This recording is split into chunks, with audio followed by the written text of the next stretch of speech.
Hello queens, how are you guys doing? I hope everyone is doing fine. Baby, I am feeling a little under the weather, so if I'm gonna give you a little bit of sniffles today, please forgive me. I came down with the flu.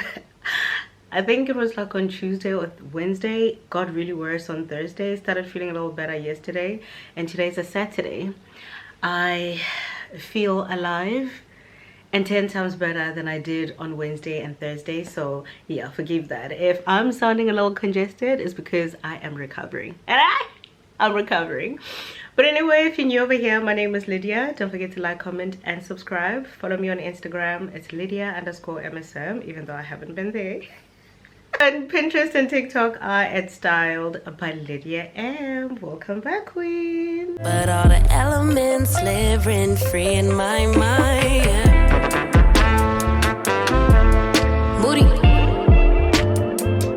Anyway, queens, as we can see with the lighting, I'm sure you can tell it is very gloomy today. I don't know what's happening, child. I don't know what type of spring this is. I'm going to tell you right now that honestly and truly, global warming is a thing, climate change is a thing, and you know what, I can just not imagine where planet Earth is going to be in 30 years time. Like, seasons are not what they used to be before. You used to know that at this particular point in the year it's gonna be warm, it's gonna start getting chilly and cold. We had snow a week and a half ago in March. That has never happened before, so I think this is just very telling of where we are currently. So anyway, queens, welcome to episode 3 of Lydia's diary, and as you can see, today we are tackling a conversation or a topic that is a bit of a soft spot. It's a bit of a triggering point. I don't know about you, but for me it is, because I feel like I have been experiencing a lot of confusion in the realm of friendships, and yeah, I just wanted to talk about it. Let's tackle it today, okay? So I know that there are many conversations online, you know, talking about friend groups and, you know, people traveling and going on group trips and then the friendships ending and whatever. I feel like there's so many conversations around friendship. We know what friendship is, and maybe we don't know. Do we know? Maybe we don't know. Maybe we don't know. So I had to literally pull up the definition of friendship, because you know what, maybe we assume that people should know what a friendship is, what the definition of a friendship is, and what it entails, but maybe that's not the case. Let's start there. So I just pulled up the definition on Britannica. Okay, this is an online dictionary. I almost say psychological dictionary. I don't know if that's the case, but Britannica. Okay, so it says friendship, it's a state of enduring affection, esteem, intimacy, and trust between two people. In all cultures, friendships are important relationships throughout a person's lifespan. Okay, so now when I look at the bottom, it actually gives us 5 typical characteristics of a friendship dynamic. So it says friendship is generally characterized by 5 defining features. Let's see, this is going to be interesting. Okay. So number 1 says it is a dyadic relationship, meaning that it involves a series of interactions between 2 individuals known to each other. All right, second point, it is characterized by both members of the relationship, and it is characterized by a bond or tie of reciprocated affection. It is not obligatory, so 2 individuals choose to form a friendship with each other. In Western societies, friendships are one of the least prescribed close relationships with no formal duties or legal obligations to one another, which I feel like that's probably where the problem starts, right? If we're saying that people are not obligated, like you're not obligated to be friends with someone, maybe that's why people handle friendships in the casual manner that they do, because I'm not obligated to be friends with you. Maybe that is where the problem starts. Okay, that's where the problem starts. Anyway, 4th point, it is typically egalitarian in nature. Unlike parent-child relationships, for instance, each individual in a friendship has about the same amount of power or authority in the relationship. Okay, and then the last point, I am trying to fight through this congestion, child. And then the last point, which is the 5th one, it is almost always characterized by companionship and shared activities. In fact, one of the primary goals and motivations of friendship is companionship. In addition, adolescent and adult friendships often perform other functions such as serving as sources of emotional support, providing opportunities for self-disclosure and intimacy. I love that. So we basically got the gist of what a friendship is supposed to be. We talked about reciprocity, okay? Reciprocated affection. We talked about it's not obligatory, meaning that a person is not obligated to be in your life, which, like I said, I feel like is a problem. Maybe that definition is a problem because some people feel like I'm kind of obligated to, you know, deal with my family even though they're toxic. I'm obligated to deal with my boss because that's where my paycheck comes from, but I'm not really obligated to, you know, be loyal to my friend. And I feel like that is very problematic. And that is the core of the issues that I've had in some of my friendships, where it's like, that's where the emotional burnout comes into the equation, right? Because if you find yourself in that type of dynamic where a person does not reciprocate affection, a person does not reciprocate intimacy, you carry most of the emotional burden or load of the friendship. You are over functioning. You are bound to burnout. You are bound to experience friendship burnout. And now in that situation, can we really even throw in the whole a person is not obligated? Listen, I'm getting ahead of myself because there's so much that I want to talk about today. So much. As usual, I have my diary here with all my notes so I can make sure I don't go off track.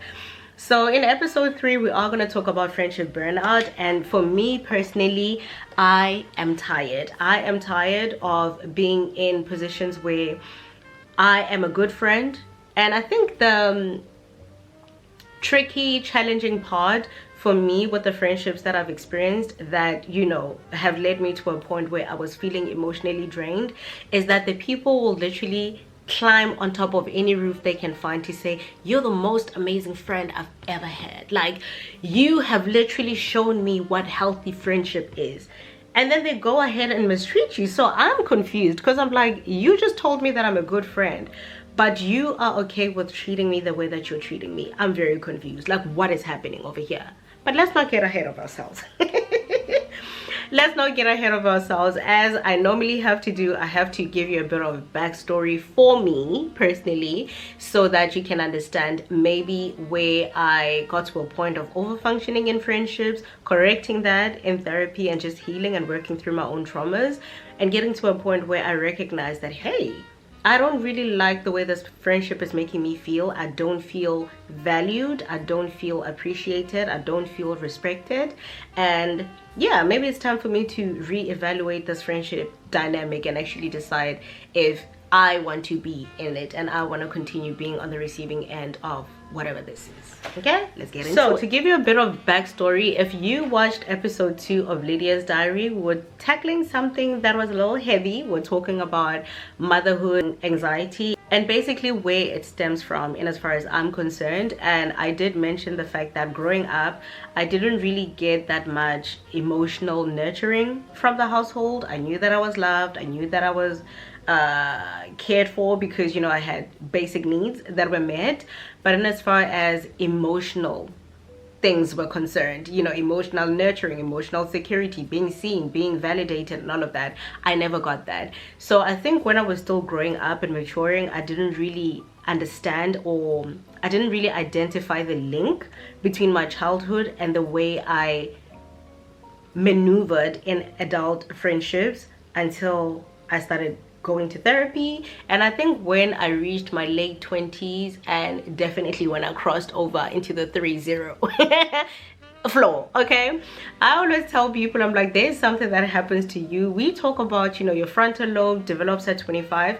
There's just something that happens to you once you turn 30, right? You start to introspect more. You start to ask yourself a lot of questions. You start to unpack. If you're a person who's ready for that process, you start doing the heavy work in as far as, you know, healing, doing the, what do they call it? There's a word for it. I used to watch this girl who used to talk about it. I almost say dark healing. That's not dark healing. What do we call it, girl? Well, you basically, they're traumatic parts of you that you've literally shoved to the back of your mind, and now that you start doing the healing, you need to actually unearth those things, break them apart, and try to understand, you know, yourself in relation to them and how those things have affected you, right? You're not just gonna put a band-aid over it and hope for the best, but you're like, you know what, I'm actually gonna, you know, pull that band-aid off, kind of like pull the scabs off and try to get to the root of the issue. So once you get to that point where you really want to heal and you really want to do the work, it's no longer about pushing those things to the back of your mind because you don't want to deal with them or you don't want to be confronted with those things. That's where the real healing starts, right? So for me, like I said, going from a household where I was not really emotionally validated and whatever, when I started doing the unpacking and healing, I realized that I went outside the family unit and structure to seek out what I couldn't get in the family. So that's where the over-functioning part in friendships came in for me. Because I remember there was a time where I was really frustrated about most of my friendships and I found myself crying. And I was crying, I remember I was crying in prayer and I was like, God, why does it feel like I'm always attracting people who need healing? Like, it's almost as if people come into my life when they need something, and once they're good, they just leave me high and dry. Like I said, it would be confusing for me to have a person saying, you're the best friend I've ever had, like, you're so great, you're an amazing person, so thoughtful, putting other people before yourself, blah blah blah blah blah, and then the same person would mishandle me and just like ghost me, basically. And then I'm left to figure out what I did wrong, where I went wrong in the whole thing, because it's not like we had a fallout. You literally told me that I'm a great friend and I'm the best thing that's ever happened to you, and because of you meeting me, now you actually know that the people that you've met before mishandled you. So for me, the two things, I couldn't reconcile the two. It just didn't make sense how you could sing me praises and say that I'm this amazing person who contributed to you actually, you know, the process of peeling back the rose-colored glasses, basically, for you to see that other people had mishandled you, and then you go ahead and do the same thing to me. So I remember, like I said, being so frustrated in prayer, and I was just like, God, I just don't understand. Like, what is it about me? Did I do something wrong? Like, what am I doing wrong? I'm so confused. I don't understand. It's one thing if we had a fallout and I know what the issue is, and you've told me that, hey, you hurt my feelings, and you know, you've told me to correct certain things and I don't want to correct them, and I'm stuck in my ways, I'm very stubborn and whatever, and then you decide to cut me off, then I understand. But I think it's very unfair and very confusing to be in a state where people are singing you praises, like I said, but then the way that they go on to handle you just makes no sense. It contradicts the very thing that they just said, you know? So whatever it is that I didn't find in the house, whatever it is that I didn't find from my parents, I tried to seek it out of the family unit. So now I have a best friend who we've known each other for 19 years. We've been friends for 19 years, and I'm going to talk about her a lot because I feel like she's known me the longest, right? But like I said, I've known her for 19 years now, and we met in high school. And I would say that's a person, when we started being friends, she was 14 years old, I was 15. Okay, was I 15 or was I 14 and she was 13? Whatever, girl. I was a year older than her and we were teenagers, right? And this year I am 33 going on 34, and she is literally 32, just turned 33 actually on the 9th of March.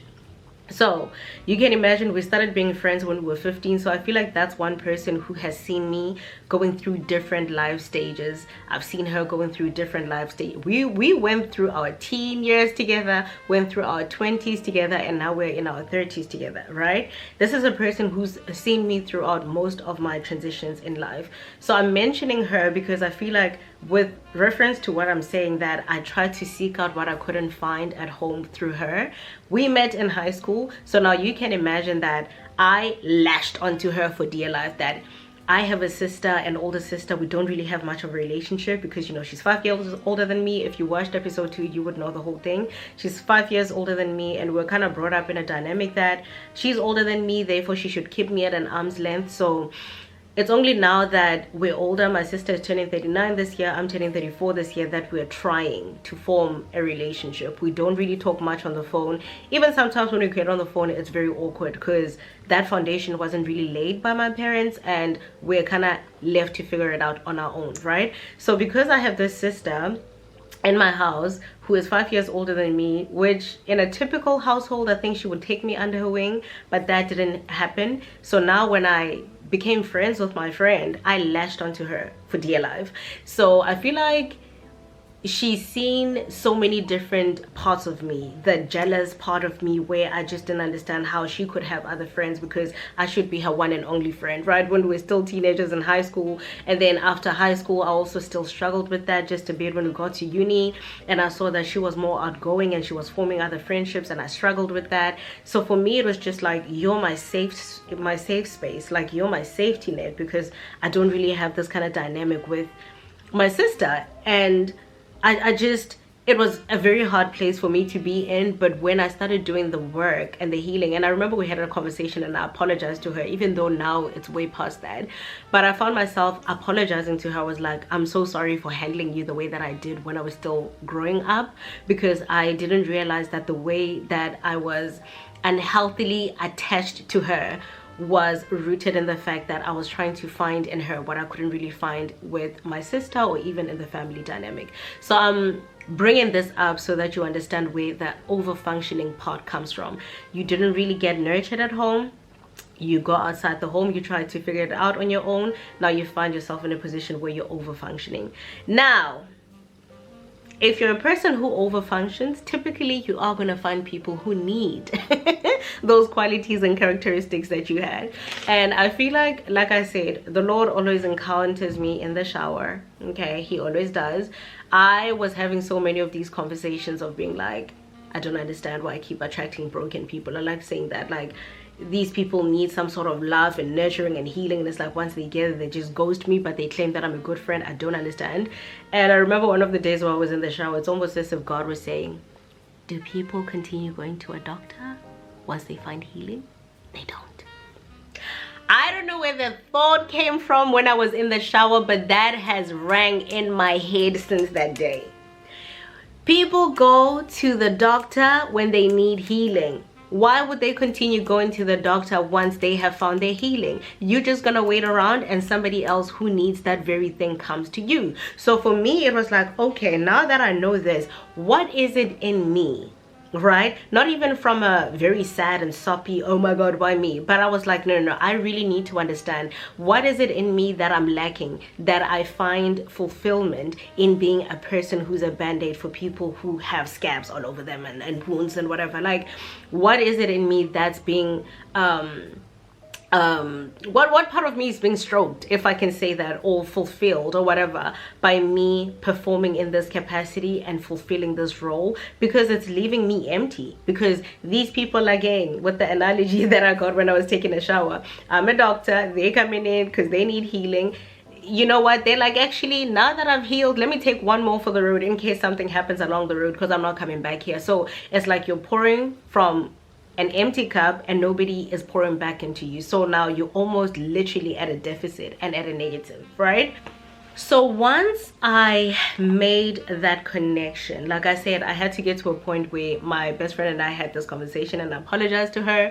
She also apologized to me. She was just like, I understand that there's certain things that, you know, I kind of did because I also didn't understand what was happening with you, whatever. We just had a whole long, lengthy conversation where I was telling her that a lot of things are starting to make sense for me, and I understand why I reacted and acted the way that I did in those friendships, right? And that's where I guess I started tackling the over-functioning part of me. The fact that you lacked this at home, and you also lacked it kind of in the absence of sisterhood with your own sister, and you found that in your best friend, and for the longest time you just didn't understand how she can split herself in multiple friendships, and you were just latching onto this one person because it's like, you're my friend, like you should stay my friend. I don't understand, right? It's only after I moved to China that I opened myself up to the possibility of forming other friendships. Now, again, not really equipped with social skills to navigate friendships, don't really know what I'm doing. Again, going from a household where I was a little traumatized, didn't really know, you know, I was not really equipped to deal with the outside world. Coming to the outside world, I become friends with my best friend, and, you know, I kind of mishandle her. I'm a teenager, I'm growing up, I'm maturing, we're going through our own things, communication, we don't even know what we're doing, child.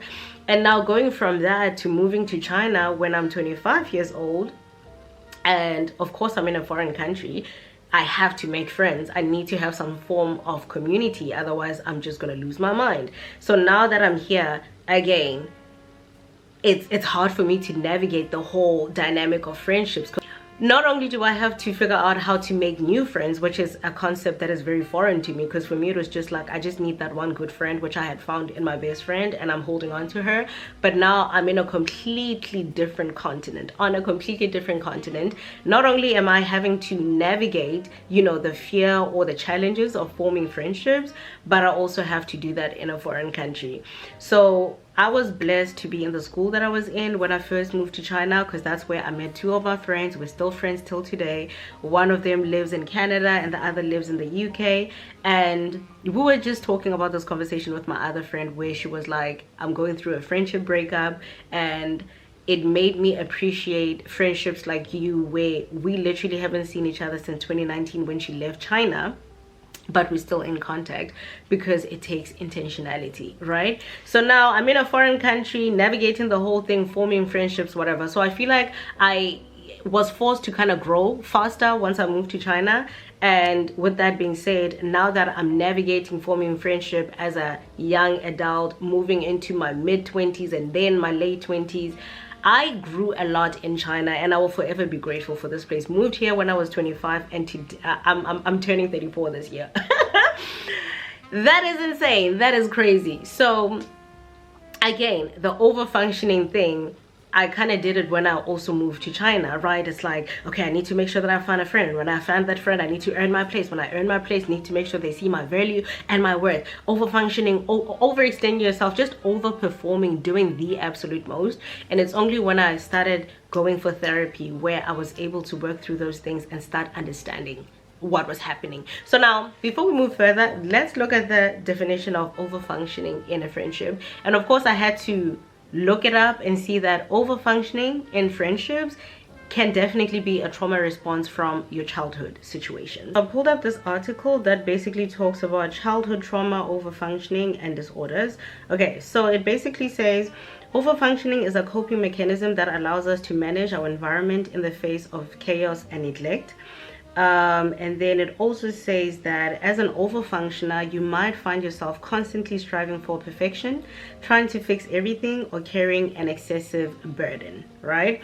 So in a friendship dynamic, you're just doing the absolute most. You're carrying the emotional load of the friendship. It's almost as if you're feeling as though you need to earn keeping the friendship and earn being in the friendship. You over functioning, you're doing the absolute most, right? And now how that is linked to you feeling burned out again. Okay, these are the signs. Your relationship or friendship is emotionally or physically exhausting, and you experience anxiety, fatigue, or frustration when you talk to this person or hang out with them. You regularly make sacrifices to make sure your friends' needs are met. You worry about their issues more than you do about your own well-being. Your positive feelings for them are starting to disappear.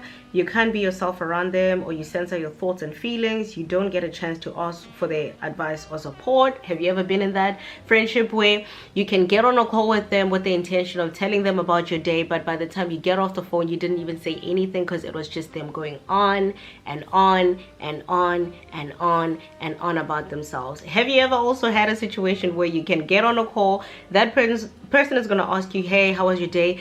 Before you could even finish your sentence, they already talking about themselves, right? It's like asking about your day is just, what can I even say it is? Because you're not generally asking because you want to know. Before I even give you a response, you're already going on about yourself. Very exhausting. It also says you no longer enjoy spending your time with them and dread talking to them. Again, their name comes across the screen and you're already irritated, drained, you're over it, don't want to do it anymore. All right? So over functioning, obviously that would be a you thing, but now when we get into the dynamic or the dimension of people just being horrible friends, it gets to a point where it does drain you, and these are the things that you are going to be dealing with. So now let's talk about when in friendship do things take a toxic turn. When is giving grace getting to a point where it's just too much grace? I have a theory that people know exactly what they're doing in friendship dynamics. I have a theory and belief that people know what they're doing. People know when they're mistreating you. People know when they're mishandling you. And I don't think it's fair to lean onto the whole thing that friendship is not an obligation, because like I said previously, I feel like people who find themselves over functioning in friendships and just being burnt out and exhausted are people who are on the receiving end of a friendship where a person feels like they don't have to be obligated to be in a friendship with you, which is like, for me, when it gets to that point, then you should be obligated to tell the other person who is in a consensual friendship with you that, hey, priorities have shifted, I don't feel like this friendship serves me anymore, as opposed to just up and leaving the person and abandoning them. I feel like that is very unfair, and maybe the people who are like the ones doing that to their friends, you need to reevaluate yourself, because you don't have the same energy for your boss, because again, that's where your paycheck comes from. Most of the time, let's actually tap into a different conversation that people who normally do that, they don't even have the same energy for the toxic people they deal with on a romantic level. I know you know of that friend who can tell you day in and day out about this guy or this girl that they've given so many like chance after chance after chance. You've given this person ample chances and they mishandled you every chance they got. And when it comes to me as your friend, suddenly your anxiety is just way too much. But your anxiety is not in the picture when you're dealing with a man. Your anxiety is not in the picture when you're dealing with a woman. So it's giving selective. You're very selective with the manner in which you treat people. So for me, I think I had to start healing the over-functioning aspect of myself and understanding where that was rooted and working through that. And like I said, it was through journaling, therapy, having conversations with my best friend. Like I said, she's known me the longest, and I feel like she was basically the person who received the brunt of the growing pains that I was going through. And we had that conversation, and you know, like I said, she felt that it was mutual, that she also had to apologize for certain roles that she played in the dynamic. But I feel like once I got to a point where I understood my role that I played in the whole over-functioning dynamic, and I was able to heal that part of myself, I was able to step back and get to a point where I recognized some people who literally had toxic traits and people who were mishandling me and not really reciprocating the efforts that I was putting into the friendship. Because what happens with you experiencing friendship burnout is that I feel like until you get to that point of recognizing that it is burnout, you are gonna continue to be in the cycle. But once you start the healing, you get to a point where you're like, hey, this does not feel good, this does not feel healthy, this does not feel like I'm being loved, I'm being cared for, I'm being respected. It does not feel like the effort and care and time that I'm putting into the friendship is being reciprocated. Therefore, I need to step back and reevaluate this whole thing and decide if this is what I want for myself, right?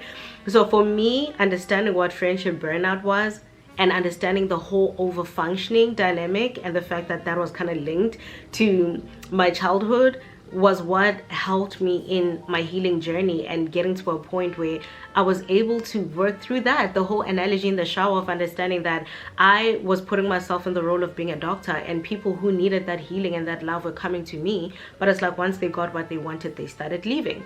So once I got to a point of healing and understanding these dynamics better, I was like, wait a minute, my eyes are open. You are actually mistreating me. You are mishandling me. You telling me the sweet nothings that I'm a good friend, and then you ghosting me for 6 months, and then when you come back after 6 months, I'm supposed to be okay with that just because you sang me praises before that I'm a good friend. Actually, I don't like the way that makes me feel, and I'm bringing it up. You don't take it seriously. You have a complete disregard for it. So now at that point, I have the right to make a decision that I don't want to be in this friendship anymore because it's one-sided. I'm exhausted, I'm tired, I'm drained, and I want something better for myself. That's it. So I think one way where I started doing that with identifying the whole over-functioning and the role that I had played in dynamics, taking the time to heal and whatever, and working through that, I think I started exercising the one thing that I had heard from a woman who said, in friendships and relationships, you need to sit back, observe, and you need to listen more than you talk, because people will always tell you exactly what they feel about you, what they think about you. People will always tell you, people will always let you know all the time without fail. I started doing that, I started exercising that, and I noticed that, hey, there's a pattern. People sing your praises, they tell you that you're an amazing friend, then they ghost you. Before, the Lydia before would think, oh, maybe they just don't know what they're doing. They would ghost you, and then they come back, right? When they come back, it's always a long apology. It's always a long apology text. Can we get on a call? It's always a long apology. And in this apology, they're listing off all the things that they've done that they know they should be doing better. And I started noticing that, also, you know that you should be doing better, because I stopped talking. I stopped telling people, hey, you should treat me better, you should show up better, you see how I show up for you, like why can't you reciprocate that for me? I started talking less, and I started observing more and listening more. And I was like, for you to come back and apologize, listing off all these different things that you should be doing but you're not doing, means you're very aware of the way that you're mistreating me and mishandling me. Got it. So I started moving accordingly. Now it's like, does it feel good to be in that position where you have to do that? No. Is it necessary? Yes. Once you get to a point where you reach your breaking point and you just feel like, I deserve better, I have friendships that are literally examples of what healthy dynamics are in a platonic friendship. There's no way I can have those as an example in my life and constantly be okay with other friendships or other people thinking it's okay to mistreat me. Absolutely not. I have friends who care about me, friends who love me, friends who can put their needs in the back for just a split second. Because now the thing about being the strong friends, you guys need to check on the strong friend, because the strong friend has problems. Just because she doesn't talk about them doesn't mean that she doesn't have problems.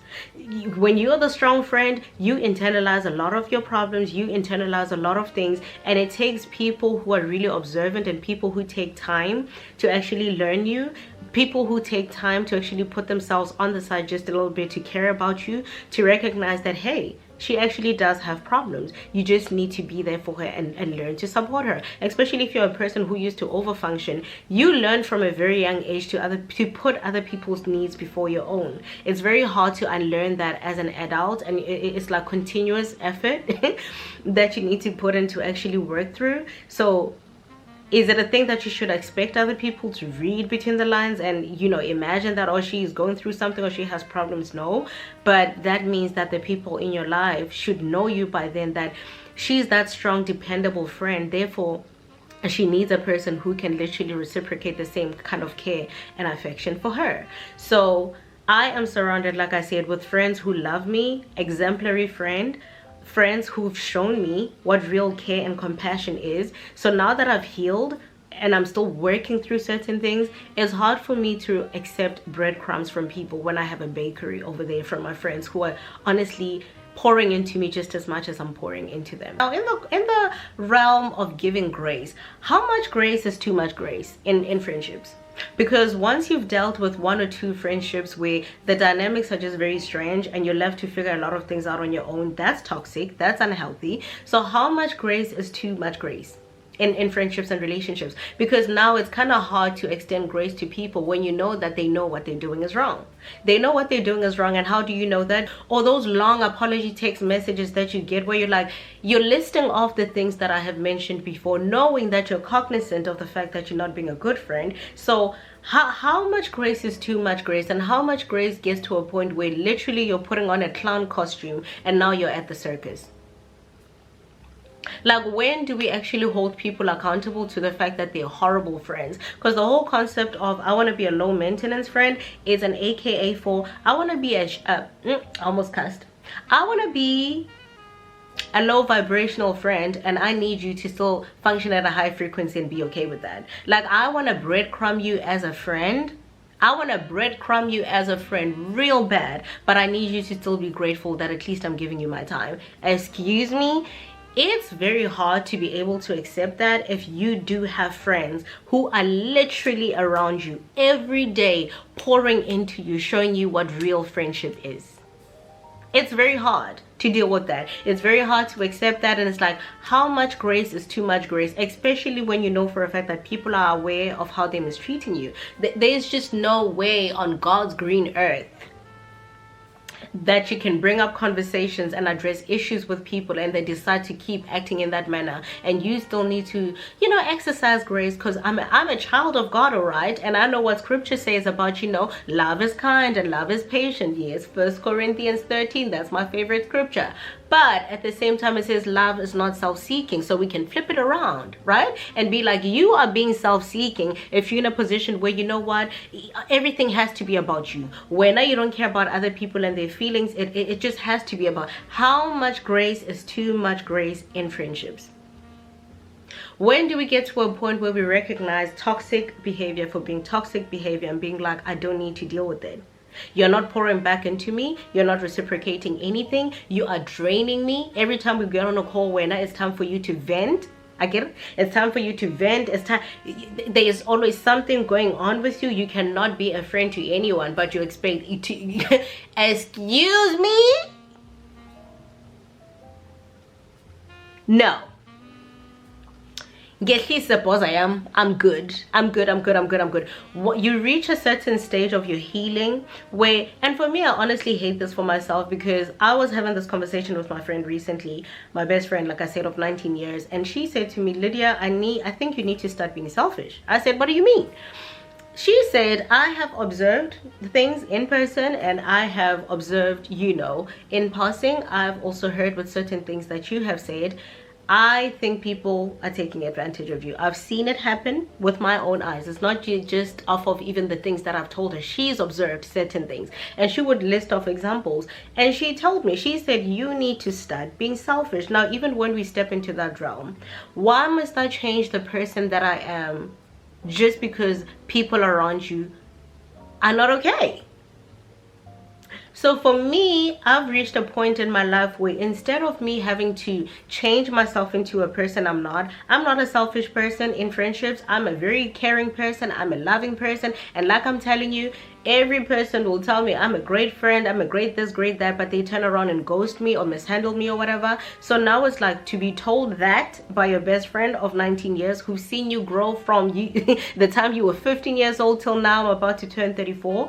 For her to tell me that I need to start being selfish, that did not make me feel good, because I'm like, so you need to literally shapeshift in order to fit into this twisted world where people think it's okay to just mishandle and mistreat you. I don't get it. Now when people turn stone cold, it's like, oh, you've changed. Oh, no, you will realize my behavior and the fact that I've changed, but you don't realize how you contributed to that with the way that you're handling me. I don't understand. And I think this goes back to what I was saying, that maybe if we treated friendships with the same level of respect, care, and compassion that we treat all other relationships, it's not even going to be a thing that I'm not obligated, right? You're not obligated because I'm not paying you. You're not obligated because I'm not your sister. You're not obligated because I'm not your mother. I get that. But maybe if we started treating friendship with the same level of reverence, like we wouldn't be dealing with toxic friendships or people being in dynamics where you feel like it's okay for people to pour into you and you are not pouring back into anybody. Like you're a selfish person. You're so, oh, I cannot. I cannot. So a person would never leave their manager or their boss on red for 2 days, 2 weeks, almost a month. They will never do that. They will run to respond to that. Why? Because like I said, that's their livelihood and that's their paycheck. But you can ignore my text messages as your friend for a month because I'm just low maintenance. You're a horrible friend. You're a bad friend, and maybe you should stop seeking out friendships because you're a selfish person. How about that? You're a selfish person, and you need to do some self-introspection if you think that's okay behavior. That is not okay to mishandle people like that. You will never do that to your manager or your boss. You will respond to that email even if they call you at midnight. You will wake up to take that call, but you're not going to do the same thing because there's no financial incentive from that. I am so sorry. That's the same thing with friends who take. Let me tell you something. I recently had a conversation with a girl who was talking about her friend. I think she just needed to vent because that was my first time ever meeting that girl. But we're having a random conversation and she just started, I'm not going to say crashing out, she started just opening up, and she was talking about how she feels like her best friend has been taking advantage of her. And I was like, what's wrong? Are you okay? And she was just telling me all these things, and she said, I just recently had my birthday celebration, and she was just telling me everything surrounding her birthday. She even went as far as showing me the pictures of the gifts that she got her friend. She ended up even flying her best friend's friend in to surprise her. That's how far she went with making sure that her friend's birthday was amazing. A few weeks or a few days. I think she said their birthdays are not that far apart. The best friend, when I say she said on the day of her birthday, her best friend literally had to run to the mall to go grab something real quick, and the gift gave real quick. It didn't give, a lot of thought went into it. And it's just like, no, we need to hold their feet to the fire and be like, you know what, you're actually a horrible friend. You are a terrible friend, and no, you do not deserve to have a friend, because again, it turns into the so you're doing things for your friends because you're expecting things in return, but you were so happy to grab them gifts though. You were so happy to grab the flowers though. You were so happy to grab everything that your friend did though. So now why, when it's time for you to do the same thing for your friend, it turns into, are you doing things because you're expecting something in return? Listen, I'm tired, burnt out, exhausted, tired. I have friends who pour into me, so it's very hard for me to accept low vibrational friends. I already told you guys that last year October I had my surgery, my breast reduction surgery, and this is the bracelet that my friend got for me. Okay, this is written Philippians 4 verse 6 to 7. This is a person who pays attention because she knows this is my favorite scripture. Be anxious for nothing, but in everything through prayer and petition with thanksgiving make your requests known unto the Lord, and the peace of God, which surpasses all understanding, will bless your heart and mind in Christ Jesus. She knows that this is my favorite scripture, and she had this bracelet personalized for me in preparation for my surgery. She knew that I was going to have my surgery. Mind you, she lives in South Africa, and she placed an order for these items on Taobao to get delivered to my apartment in China. If you don't live in China, you wouldn't. Taobao is a Chinese platform, so she found a way to navigate that platform, taking screenshots and translating different tabs to make sure that she gets the items from me. She got me a supportive thingy that I had to put on my bed, because after you get your surgery for 2 months you need to sleep on your back. So she bought me that elevated structure thing for my bed so that I can sit in an upright position. She got me a pillow that I can put on my boobs so that I don't bump into surfaces while I'm healing. My friend Erica was just on a trip to Ghana. Erica was on vacation in Ghana. She has formed a tradition of her own that every other month on the first of a brand new month, flowers show up at my door saying happy new month. She was in Ghana, and she still made sure that those flowers were at my doorstep on the 1st of March this month. So with the kind of friends that I have, there is no way I can accept some low vibrational excuse about I'm being a low maintenance friend. I don't want it no more. People know exactly what they're doing. People know when they're mishandling you. I'm not interested. Still on the topic of my best friend, the one in South Africa. I was completing my PGCE last year, and I had to go back home twice last year to do my practicals. When I went home March last year of 2025, do you know what she had for me? And this is not even about gifts or tangible items. That it's the thought and intentionality behind friendships, where you have friendships like the ones that I have, that it's very hard for me to accept anything low vibrational. Like I said, I was doing my practical. It says, hey bestie, your first week has come to an end. Guess who made it? You, with hearts. Okay, I still have this letter that's handwritten that came with snacks. I am so proud of your journey and efforts to keep showing up no matter how tough it may be. I am proud that you get up every day and get things done. You inspire me to be the best I can be. You give me courage through your words and your actions. You're always there when I need you, inspiring me and showing me everything will be okay. Showing me that everything will be okay. You are so incredible, and I just wanted to tell you I'm proud of you. And here on the side, she literally wrote week 1 and she scratched it out. And because she did that, my practicals were for 3 weeks. Every time I completed a week, I scratched it out here. And when she came to give me this letter, it literally came with all my favorite snacks from high school. All my favorite snacks from high school. This is my best friend of 19 years, and she still remembers all my favorite snacks from where? High school. Over 10 years ago. Over 15 years ago, actually. Joy, a person who I literally met last year. And funny story about my friendship with Joy, we literally met here on YouTube under my comment section. She DM'd me, she left a comment under one of my videos here on YouTube, and she was like, I would like to go to the art district with you. I just moved to Beijing. And we met up last year at the sausage festival. That was the first time we met, and we literally instantly clicked, and we've been friends ever since. When I was going through my healing journey, when Erica couldn't be here with me because her sister was in town visiting her, I had hardly known Joy for a long time, but she's the person who fetched me from the hospital, came to the hospital with a bag full of home-cooked meals. When I was in the hospital, of course, you know, I'm healing from my breast reduction surgery. I had packed my own bedding and my own pillowcases and stuff, but obviously after you have surgery, there's like a lot of fluid, especially, you know, BLOOD. So when I was out to change my bandages with the nurses, she literally had ordered a new pillowcase for me, and she changed the sheets on the bed. She helped me in and out of my pajamas with my 3-day-old underwear. TMI. And I remember telling her, it's like, girl, you've seen me in this vulnerable position, you're not going anywhere. This is a friendship that started from the YouTube comment section. This is the same person, I'm telling you, she recently went home. She went home with a personal family emergency, but even with that happening, she still remembered that I loved the spring onion popcorn from Clicks, and she brought me 2 bags of those. Do you understand? It's like you went home so quickly because there was a family emergency, and throughout you dealing with that, you still remembered without me even asking. I didn't ask her. Why would I ask? She literally went home to bury a loved one.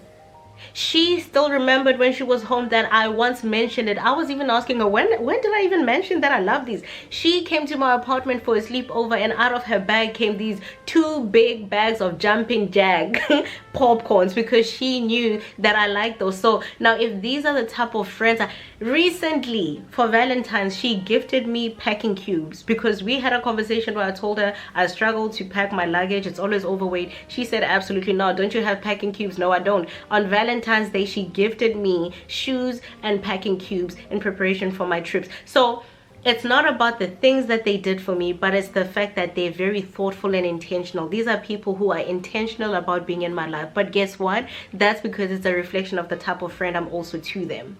So there is no way, with all these things that I'm listing for you and the friendships that I have, there is no way I can accept low vibrational, breadcrumby type of friendships. So in terms of being the overperforming person, over-functioning person, exhausting myself and just having friendship burnout, tired. Any friendship that even resembles that, cut it off very quickly because I'm not interested in that. You see, now I'm turning 34 this year and going into my late 30s, baby. I want nothing but peace of mind. So we need to normalize holding people accountable. We need to normalize telling people that they're horrible friends, and we need to normalize the fact that, you know what, I don't need to be exhausted and burnt out in a friendship. A friendship should not be draining and exhausting. Absolutely not. But now let's even wake up another conversation before this battery does, because I can already see it's threatening me. The people who are always, like I said before, doing these type of things in their friendships are people who don't have the same energy for romantic partners. They don't. But you're willing to mistreat me, but you forget that the stories that you tell me about, you know, how your romantic partners have handled you, and the time after time and chance after chance that you've given me, even though I listen to you as a friend, now I'm putting that in my back pocket that, hold on, but you can mistreat me though and mishandle me, and you have no grace for me. And your depression and anxiety is very selective, because when it comes to me and your friends, you mishandle us. But when it comes to that person who mishandles you and literally drags you by the throat through these streets, oh, bancha pudra, this person shows you pudra 24/7.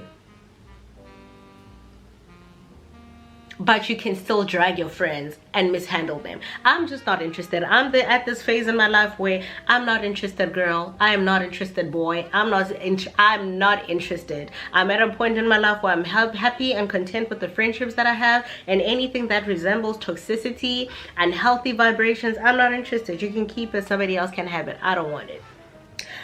But in closing, before my battery dies, I wanted to say, even though we are saying all these things, it's important. I think what started to set me free is when I started forgiving all these people who had mishandled me in friendships. Because again, going back to the advice that my best friend had given me to be selfish, I said, no, I don't want to change the person who I am just because I'm surrounded by some people who choose to be selfish. Absolutely not. So what I decided to do is, as the woman of God that I am, choose to forgive them, release them, so that it doesn't affect the way I navigate potential friendships that I'm gonna make, you know, as I mature and grow. Do you understand what I mean?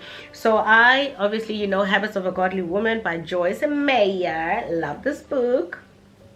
There we go. You can get this at exclusive books. I was trying to find a page that actually talks about forgiveness and forgiving people who mishandle you, and it's basically the habit of extending forgiveness to others. Okay, so it says, this is Matthew 5 verse 43 to 45. You have heard it to be said, love your neighbor and hate your enemy. But I tell you, love your enemies and pray for those who persecute you, that you may be children of your Father in heaven. He causes his sun to rise on the evil and the good, and he sends rain on the righteous and unrighteous. So it says, I want to mention that this passage of scripture is not instructing us to let people hurt us. The reason why I decided to read this, I said, okay, so it says, I want to mention that this passage of scripture is not instructing us to let people hurt us or walk all over us while we never confront them about their words or actions. Forgiveness is not about that, but about the attitude of our hearts towards people, right? It means that we set them free from what they have done to us, but it does not necessarily mean we remain in the same type of relationship we always had with them. We can forgive people, bless them, and be kind to them while still relating to them in ways that are healthy, not hurtful to us. We can pray for those who wound us because we understand that hurting people hurt people. We know that they are hurting and that God can heal them and make them whole, just as he can heal us from the wounds of their behavior that their behaviors have inflicted on our souls. Okay, so basically, I saw this on Pinterest or TikTok, I can't remember, but it was saying that extending forgiveness and grace to someone doesn't mean that you also give them access. I forgive you, but access is denied in your life, because clearly I'm one person who's never just gonna wake up and decide to cut somebody off. I bring things up, I try to address them, and then it comes a point where I'm exhausted, burnt out, drained, exhausted, tired. Okay, so I saw that is so liberating, as well as this telling you that forgiving someone, as well as what we just read right now, literally telling you that you forgiving someone does not mean that you still give them access to your life. You forgiving someone and extending grace to them does not mean that they still get to be present in your life. Some people are good for manipulating scripture. Well, God doesn't want likanna. God doesn't want you to mishandle me. God doesn't want you to hurt me. You can't claim that you value me, my presence, and my friendship and still mishandle me. Absolutely not. We also have problems, and that's why I'm saying check on your strong friends. Just because they're strong doesn't mean they don't have problems. I have problems just like you do. So people using their problems as an excuse not to be there, absolutely not. Like, when is too much grace too much grace? When is grace too much grace is still the question that I have in the comment section. Like, how do we navigate extending grace to people but still making sure that this is not a license for you to just abuse that grace? No. So forgiveness is for yourself, so you can free yourself off of the burden, because no, I'm not going to be selfish. No, I'm not going to mishandle people, but I have navigated my own traumas and as far as, you know, the whole over functioning thing and trying to seek things out in friendships and romantic relationships that I didn't really get from my family structure and unit. So I'm at a point where I'm healed, where I'm able to differentiate between me being a person who's friendly and I'm extending grace to other people, and getting to a point where you're like, you know what, I feel like you're taking advantage of me right now. You're taking advantage of me and I don't like that. And since I've brought this up to you a few times, I'm good. Kishabuka vibe, you can go your way and I go mine, right? Because now I feel like sometimes people's greatest lesson, the greatest lesson that you can give some people, is literally walking away from them. Like, the best lesson they can learn is losing contact to you, because there is just no way it's okay for you to mishandle people, mistreat people. I don't get it. I also don't like this whole thing of the narrative turning into, are you a demanding friend? No, you're not. Like, why is it suddenly a thing of me being a demanding friend? Where is that coming from? If you feel like your priorities have shifted, I think conversations should be had. Then it's like, oh, but a conversation was not had, we just happen to be friends. Oh, so because we just clicked immediately when we met, now it's okay for us to just fall out of friendship. Like, I just don't get that. I do not get that.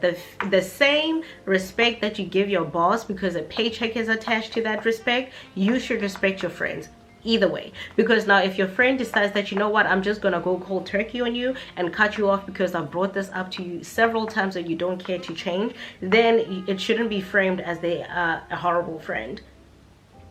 So I feel like people have come to a point where they're very comfortable with mishandling others, and they're very comfortable with, you know, having excuses for everything. Like I said, they will literally dumpster dive for excuses. They will dive to the bottom of Bikini Bottom and lift up Patrick's house to find an excuse. Okay, they will literally dumpster dive to find any excuse to justify them being horrible people. No, I am tired of that. I'm sick of that. I prayed about it for a long time, cried about it, thinking I'm the problem. It's like, no. Anyway, girl, my battery is dying. I feel like I've talked you guys off the charts. Yeah, my battery's dying. I hope you really enjoyed this episode. Don't forget to like, comment, and subscribe. I'll see you queens in my next episode. Have an amazing week. Sorry for ending it abruptly. My batteries are all dead, so we gotta end it. But love you queens. Stay safe out here and hold people accountable. Bye.